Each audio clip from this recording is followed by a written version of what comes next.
वालेकुम स्टूडेंट्स, आज का जो हमारा टॉपिक है वो है प्लास्टिड्स। हम इस लेक्चर में आसान तरीन तरीके से प्लास्टिड्स को डिस्कस करेंगे। अब अगर प्लास्टिड्स की बात करें तो membrane bonded pigment containing body present in cell, cell के अंदर मेम्ब्रेन से ढकी हुई, मेम्ब्रेन से कवर्ड पिगमेंट को रखने वाली जो बॉडीज़ होती हैं, ऑर्गेनेलीज होती हैं, स्ट्रक्चर्स होते हैं, उनको प्लास्टिड्स कहते हैं। अब अगर हम प्लास्टिड्स की टाइप्स की बात करें तो प्लास्टिड्स की 3 टाइप्स हैं, क्लोरोप्लास्ट, क्रोमोप्लास्ट और ल्यूकोप्लास्ट। सबसे पहले हम क्लोरोप्लास्ट को देखते हैं। जो क्लोरोप्लास्ट है ये इसकी स्ट्रक्चर है, ये green pigment containing membrane bonded organelle होती है जिसको क्लोरोप्लास्ट कहते हैं। और जो क्लोरोप्लास्ट की ये स्ट्रक्चर देख लेते हैं, इसके बाहर 2 मेम्ब्रेन होते हैं, डबल मेम्ब्रेन, बाहर वाली को आउटर मेम्ब्रेन और अंदर वाली को इनर मेम्ब्रेन। और ये जो पोर्शन है अंदर वाला, इसमें फ्लूइड होता है, इस फ्लूइड को स्ट्रोमा कहते हैं। स्ट्रोमा के अंदर सिक्कों की तरह के कांच नुमा थैलियाँ होती हैं, वेसिकल्स होती हैं, ये जिन्होंने ढेर लगाया होता है इनको थैलाकार्ड्स कहते हैं। और इन वेसिकल्स के ढेर को ग्रेनम कहते हैं और इन ढेरों को जो आपस में कनेक्ट करती है स्ट्रक्चर, उसको इंटरग्रेना कहते हैं। अब अगर हम इसको देखें फर्दर तो जो क्लोरोप्लास्ट है इसको हम इंट्रोडक्शन, स्ट्रक्चर और फंक्शन 3 पार्ट्स में डिवाइड करते हैं। और इस डिवीजन का मकसद यह है कि यह आसानी से समझ आ जाए और हमेशा के लिए माइंड सेट में भी रहे। सबसे पहले इसके इंट्रोडक्शन की बात करें तो जो प्लांट्स के अंदर फोटोसिंथेटिक सेल्स होते हैं, जिनके अंदर फोटोसिंथेसिस का प्रोसेस होना होता है, उन सेल्स में मेम्ब्रेन बॉन्डेड स्ट्रक्चर्स होती हैं जिनके पास ग्रीन पिगमेंट्स होते हैं, उनको क्लोरोप्लास्ट कहते हैं। और ये जो ग्रीन पिगमेंट है, सब्ज रंग का जो पिगमेंट है, ये ऑर्गेनिक कंपाउंड होता है जिसको क्लोरोफिल कहते हैं। और ये जो क्लोरोफिल है, ग्रीन पिगमेंट, ये हेल्प करता है प्लांट्स के अंदर फोटोसिंथेटिक जो सेल्स हैं जिन्होंने फोटोसिंथेसिस का प्रोसेस सर अंजाम देना है, उनको हेल्प करता है लाइट्स को ऑब्जर्व करने की। जो सोलर एनर्जी है, सूरज की रोशनी, उसको ऑब्जर्व करता है और उसको यूटिलाइज करके, उसका इस्तेमाल करके फूड्स की फार्मेशन करता है, फूड बनाता है, खुराक बनाता है, शुगर वगैरह। और ये जो क्लोरोफिल है, ये जो हीम ग्रुप है, हीमोग्लोबिन, हमारी बॉडी के अंदर जो हीमोग्लोबिन एक प्रोटीन है जो कि ऑक्सीजन की ट्रांसपोर्ट करती है, उसका जो हीम ग्रुप है उसकी जो स्ट्रक्चर है और जो क्लोरोफिल की स्ट्रक्चर, ये तकरीबन सेम होती हैं, रिसेंबल करती हैं।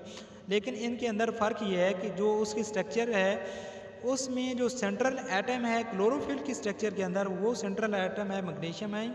और जो हीमोग्लोबिन का जो हीम ग्रुप है उसके अंदर जो सेंट्रल एटम होता है वो आयरन का जो है वो आयन होता है, सेंट्रल एटम।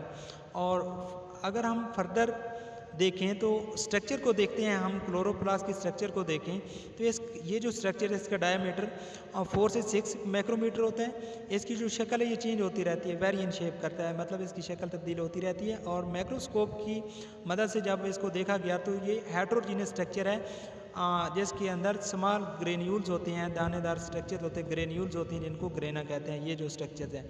और फर्दर हम देखें तो जब इसको माइक्रोस्कोप की मदद से देखा गया कि इसके अंदर 3 कंपोनेंट्स हैं, इन्वेलप, स्ट्रोमा और थैलाकार्ड। ये हम स्ट्रक्चर से देखें, बाहर जो इन्वेलप है, ये इन्वेलप है, ये इसके अंदर ये वाला जो है यहाँ पे ये ग्रेनम है, और ये जो इसके अंदर फ्लूइड है उसको स्ट्रोमा कहते हैं।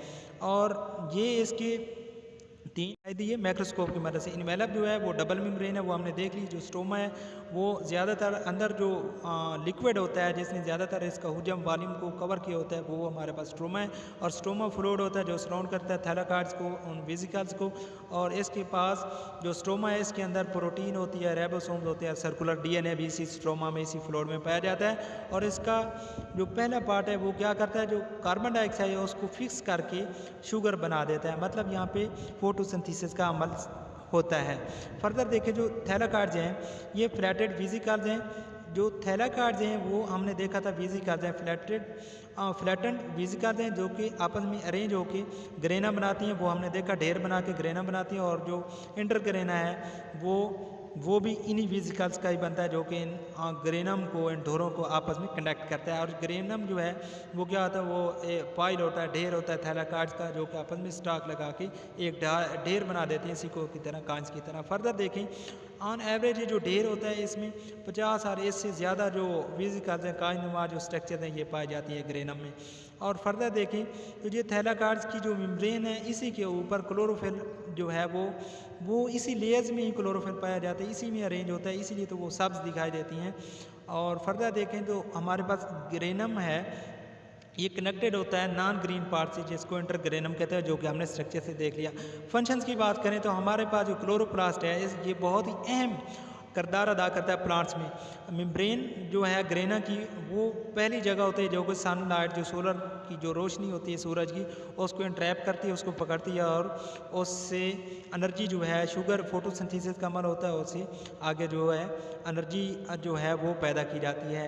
ये जो मेम्ब्रेन होती है ग्रेनम की वो सोलर की जो रोशनी है सूरज की उसको इंट्रैप करके एनर्जी जो है वो पैदा करती है। और जो हमारे पास क्लोरोप्लास्ट है ये अपने आप को रेप्लिकेट कर लेती है, तो इसलिए इसको सेल्फ रेप्लिकेटिंग ऑर्गेनेली जो है सेल की वो कहते हैं। और जो प्रोसेस ऑफ फोटोसिंथेसिस का बहुत ही इंपॉर्टेंट प्रोसेस होता है वो भी इसी क्लोरोप्लास्ट में ही होता है, क्योंकि इसके पास क्लोरोफिल एक ऐसा पिगमेंट होता है ग्रीन जो कि फोटोसिंथेसिस का अमल सरंजाम दिलाता है। और जो प्लांट्स की जो फूड है शुगर है वो भी इसी में बनती है। और इसके अलावा प्लांट्स की जो फूड है शुगर है वो तो बना भी रहे होते हैं, इसके अलावा ये अमाइनो एसिड, न्यूक्लियोटाइड, लिपिड्स और विटामिन वगैरह जैसी दूसरी चीज़ों को भी बनाने में इसका अहम किरदार होता है। Please subscribe my channel. Thank you very much.